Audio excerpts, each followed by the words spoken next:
They say you never really know your neighbors until money gets involved.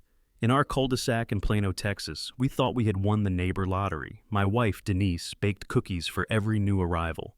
Our kids rode their bikes in circles until dusk, skidding past mailboxes, while dads compared lawnmowers and mothers swapped casserole recipes. It was the kind of suburban portrait you would see on a Hallmark calendar, minus the fact that our neighbor, Paul Mercer, was a stockbroker.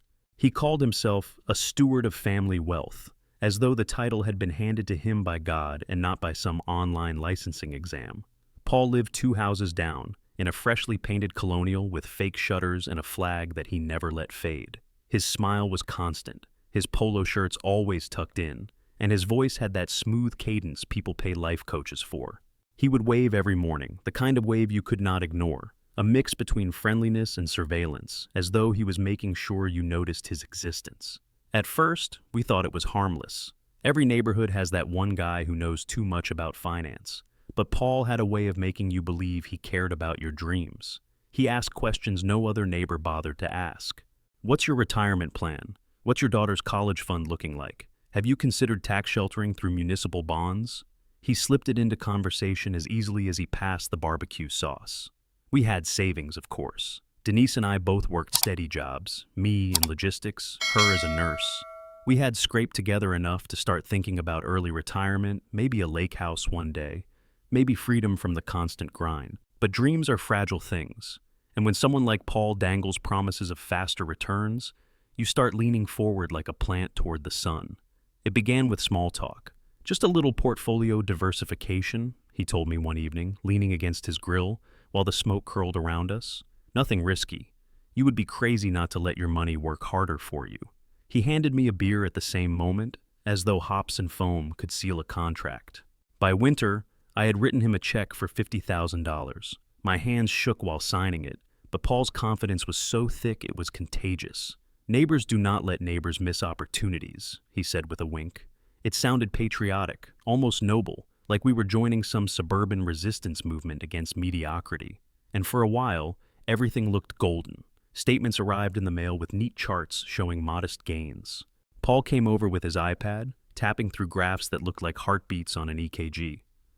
Up and steady, he said, sipping coffee at our dining table while our children played Minecraft in the background. The deeper we went, the more we trusted. Denise, always cautious, asked questions. What about risk? What if the market turns? Paul never flinched. He quoted Warren Buffett. He name-dropped firms on Wall Street, and he smiled that insurance commercial smile that makes you forget how scams always begin, with charm. By the second year, we had invested everything. Savings, retirement accounts, even a refinance on the house. $800,000. It did not feel reckless at the time because Paul lived right there. You do not expect betrayal from the man whose dog you let into your yard, whose snow you helped shovel, whose Christmas lights you envy. Then little cracks appeared. Statements arrived later. Numbers dipped, with strange explanations. The market took a hit, but we are hedged. I moved you into something safer. He said, safer, the way a doctor says benign, as though one word could anesthetize fear. One night, I caught him standing in his driveway on the phone, pacing, his voice sharp. He stopped when he saw me, waved, and plastered on that grin again. It unsettled me. Denise began asking, "Are we sure about this?" But I hushed her. He is our neighbor. He would not risk everything living right next door. That was my logic. The kind of logic you later realize is insanity.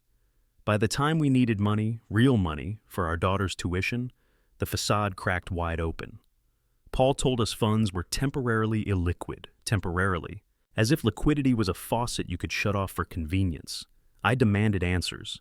He invited me onto his porch, poured me bourbon like we were old war buddies, and assured me that everything was fine. But the bourbon tasted like gasoline, and the porch light made his face look older, more tired. For the first time, I saw sweat where there used to be confidence. Within months, the notices began. Letters with government seals, warnings from the bank, numbers that no longer added up. And then the paper that broke us. A foreclosure notice stapled to our front door, flapping in the Texas wind like a flag of defeat.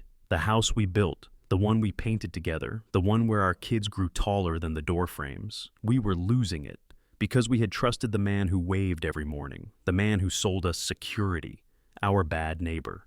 Denise cried at the kitchen table. clutching the notice as though it could dissolve in her tears. I felt something different, rage. A heat that curled my fists, but even more dangerous than rage was the itch of calculation. If Paul had played us through money, maybe money, and the law around it, was the only way to destroy him. That was the night I stopped being a victim and started drawing my own battle lines. Not with fists, not with gossip, but with federal statutes, insurance loopholes, and the one American weapon neighbors never expect you to wield: paper. The first time Denise suggested pulling some money out, it was innocent enough. Our daughter Emma had just been accepted to the University of Texas at Austin, and tuition bills do not wait for stock market rallies. We sat at the kitchen table one morning, her acceptance letter between us, the sunlight streaking through blinds that would soon belong to the bank. Denise tapped the paper and whispered, "Ask Paul for 20 grand, just enough to cover her first semester." Yet I called him that afternoon. He did not answer. For a man who always bragged about responsiveness, that silence carried weight. When he finally returned my call, his voice was too cheerful, too quick. "Funds are tied up, my friend. Just a temporary lock. Market's in a funky place, but trust me, we're safe." Safe. That word again. By then, every time Paul said safe, I wanted to throw something. I drove past his house later that evening and saw him unloading boxes from a new F-150 pickup. Chrome rims, leather seats, dealership tags still dangling. My jaw tightened. How does a man who preaches tight liquidity stroll around with brand new toys? Denise asked questions at dinner. What if it's gone? What if we've been scammed? She looked at me like I had dragged our family into a tornado with my eyes wide open. I told her what husbands always tell wives in movies. Trust me, I'll handle it. But my own voice wavered. Weeks turned into months, and the financial bleed worsened. Statements stopped arriving altogether. Paul stopped waving at us in the mornings. He walked his dog on different routes. He pulled into his driveway and shut the garage before stepping out of his truck, as if even the air outside our homes could expose him. Then the letters came from the mortgage company. The refinance we had done to put more into safe investments was collapsing on us. Foreclosure. Denise sobbed in the laundry room, thinking the kids would not hear, but they did. Children always hear. I confronted Paul again. This time I skipped the porch bourbon and went straight for his office downtown. A glass tower with marble floors, the kind of place that screams legitimacy. His secretary tried to block me, but rage is louder than etiquette. I stormed into his office, papers clutched in my hand. He stood behind a mahogany desk, smile brittle. "You're out of line," he said. I slammed the foreclosure notice down like a declaration of war. "Where's our money?" He straightened his tie, glanced at the door to make sure no one was listening, and leaned forward. "It's complicated. Markets shifted. You'll get it back. Just give me time." Time. That was his favorite currency. Free for him, expensive for us. I could feel my blood humming. Denise wanted peace, maybe even forgiveness, but I wanted his empire in ashes, not with fists. No. I wanted to unravel him with the same tools he used to gut us: contracts, filings, statutes. That night, after Denise went to bed, I sat at the kitchen table with a bottle of bourbon, not Paul's, mine. I opened my laptop and started searching. Stockbroker fraud federal law, SEC whistleblower tips, insurance bond coverage financial advisors. Every link opened a new world of acronyms and fines. FINRA, SEC, SIPC. These were not just letters. These were weapons, sharp as any blade. And then I discovered the hidden truth. Every licensed broker carries what's called an errors and omissions insurance policy. It is supposed to cover honest mistakes. But what happens if you prove fraud? The company that insured him would pay, not to protect him, but to reimburse his victims. My pulse quickened. Insurance companies hate fraudsters more than neighbors ever could. I began piecing together timelines. Paul had not just bled us, he had touched others. I noticed the Johnsons across the street suddenly put their house up for sale. The Harpers whispered about pulling their son from private school. It all lined up. Paul had turned our cul-de-sac into his private ATM. That is when the paranoia began to gnaw at me. At night, I swore I saw shadows under our blinds, as if someone was watching us. My son claimed Paul's dog sat staring at our house for hours, like some furry surveillance drone. Denise rolled her eyes, but I began imagining bigger conspiracies. What if Paul was not just a neighbor, but part of a network? What if the entire neighborhood was in on it, except us? My mind painted ridiculous images. Paul in his garage with maps pinned to the wall, red strings connecting every house on our street. A suburban mafia, hidden behind lawn ornaments and freshly painted shutters. The serious part of me knew it was just Paul. Greedy, stupid Paul. But another part whispered that maybe the whole American dream was built like this. Bad neighbors, everywhere, feeding off the trust of those who just wanted peace. The bank made its move faster than we could catch up.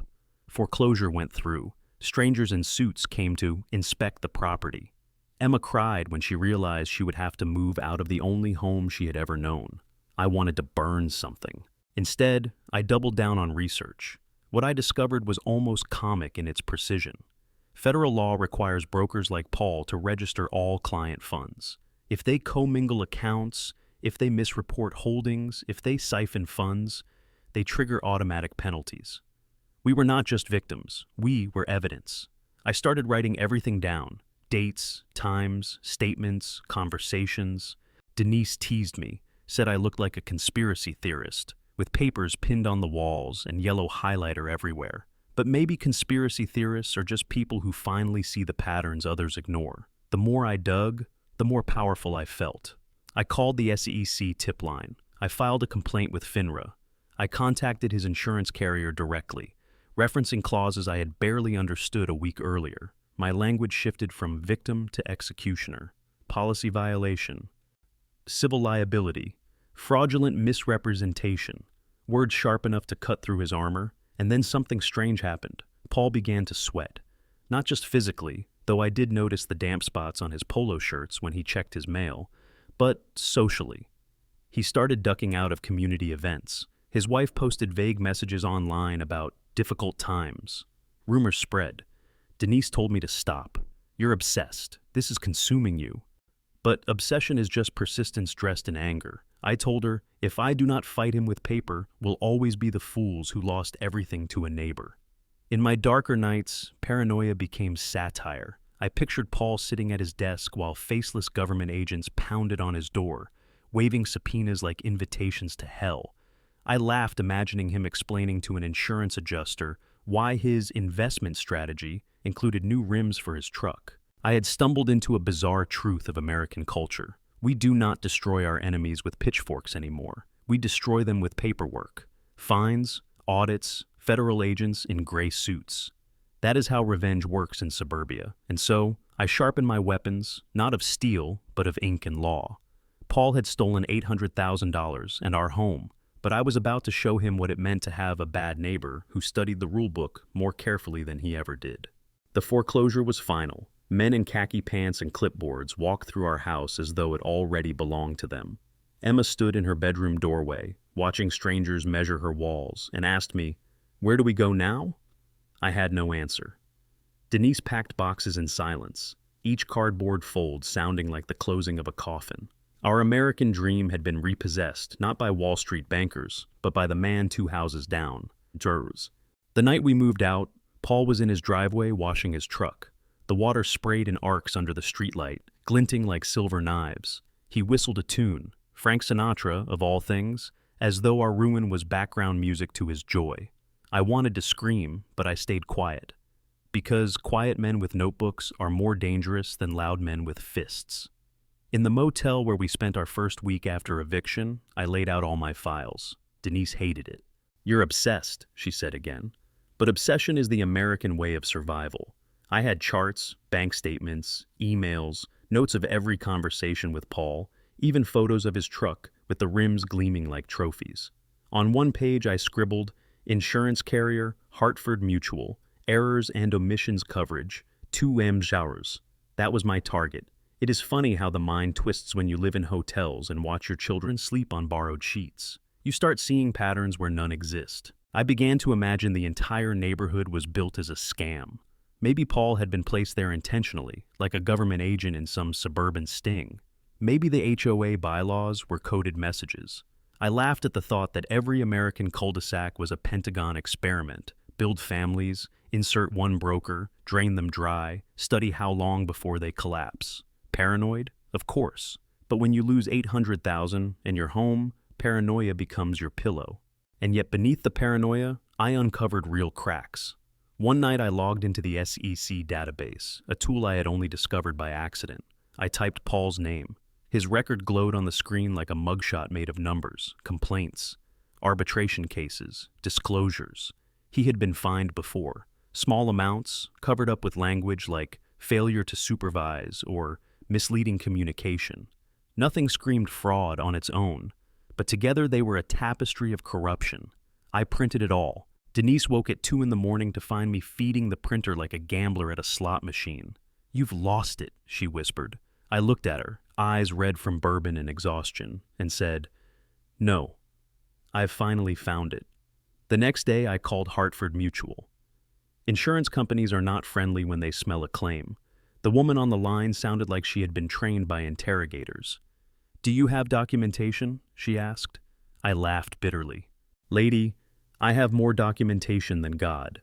Within weeks, an investigator contacted me, not just some clipboard guy, a federal-level specialist in financial crimes. He wore a gray suit, his shoes so polished you could see your reflection. He listened without blinking as I laid out my files across a diner booth. When I finished, he tapped his pen and said, "If this checks out, you may have just opened a very expensive can of worms for your neighbor." Expensive? That word rolled through me like a hymn. I was no longer just a victim. I was a trigger. Still, paranoia clung to me.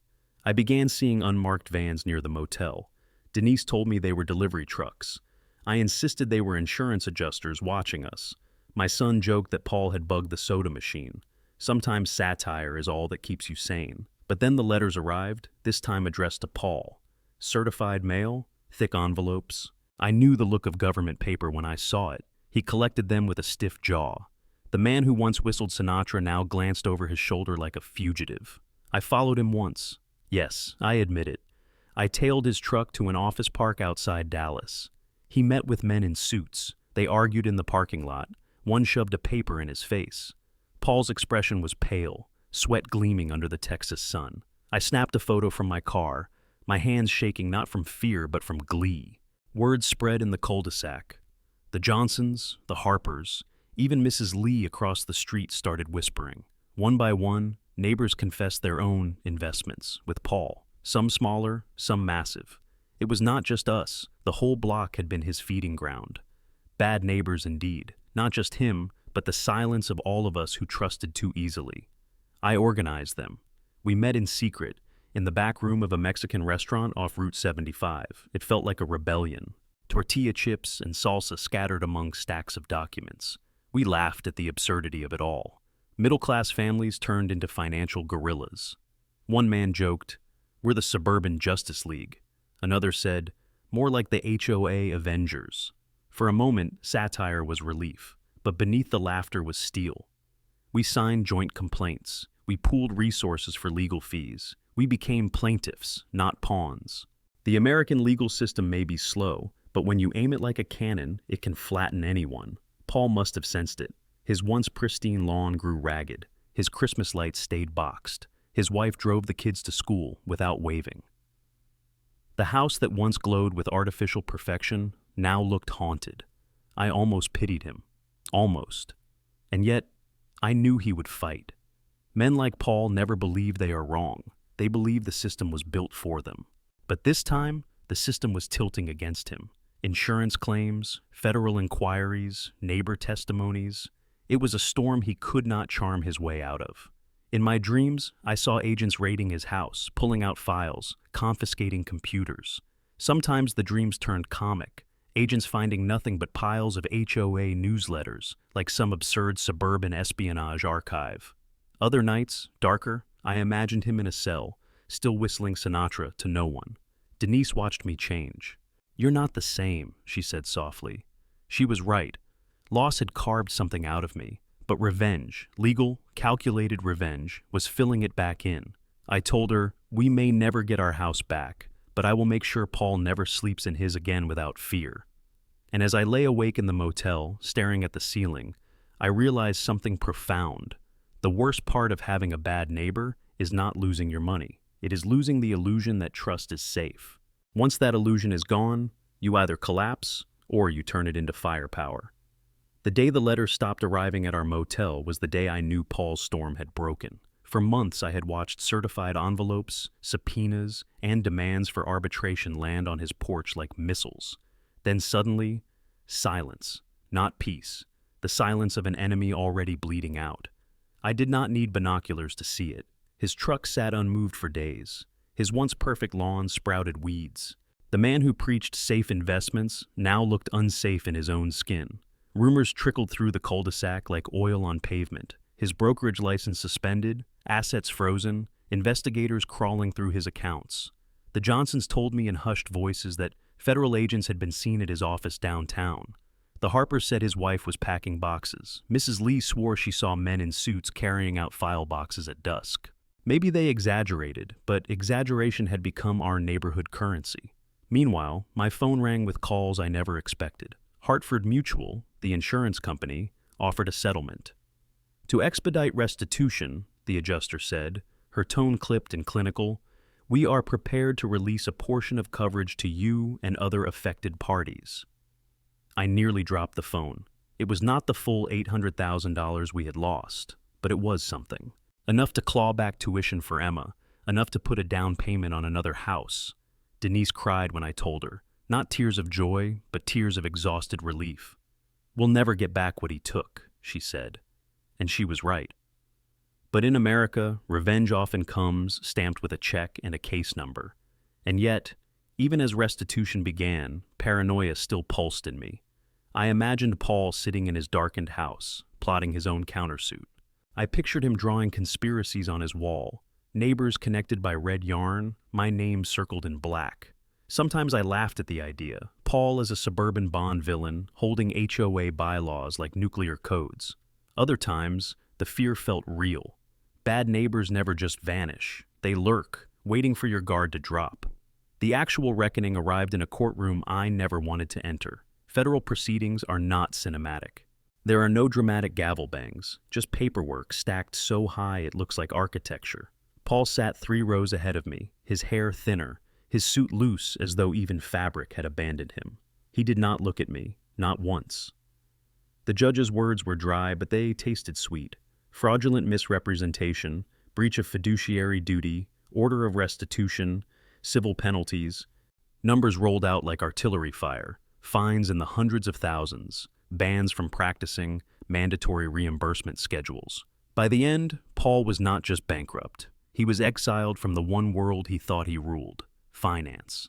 Outside the courthouse, I felt no triumph, just emptiness. Revenge had not given me my house back. It had not rewound the nights in the motel or erased the image of Emma crying over cardboard boxes.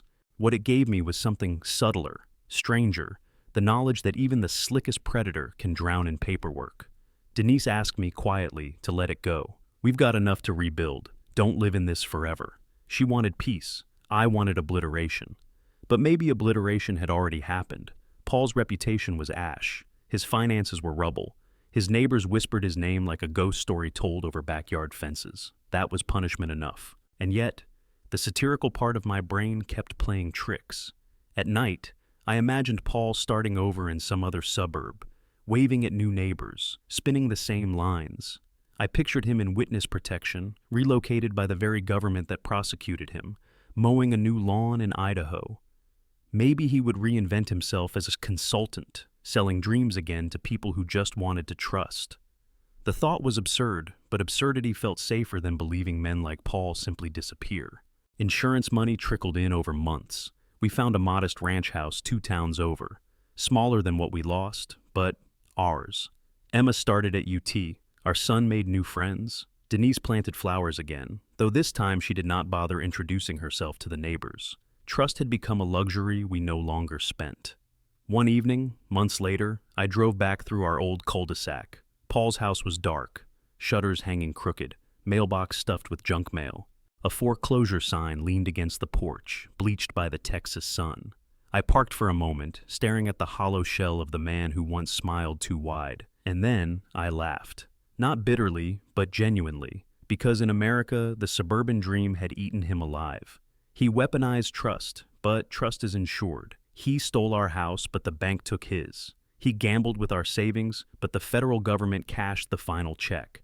The system may be flawed, corrupt, even absurd, But when it turns against a bad neighbor, it devours them whole. Driving away, I thought of something my father once said. Revenge is not fire, it's water. It seeps, it erodes, and one day the rock is gone. Paul was gone, and we were still here. We lost $800,000. We lost our home. But we gained something harder to measure. The knowledge that paper can be sharper than knives, that laws can be heavier than fists, and that even in the strangest conspiracies of suburbia, bad neighbors eventually drown in their own lies. In the end, peace did not come from winning. Peace came from watching him lose.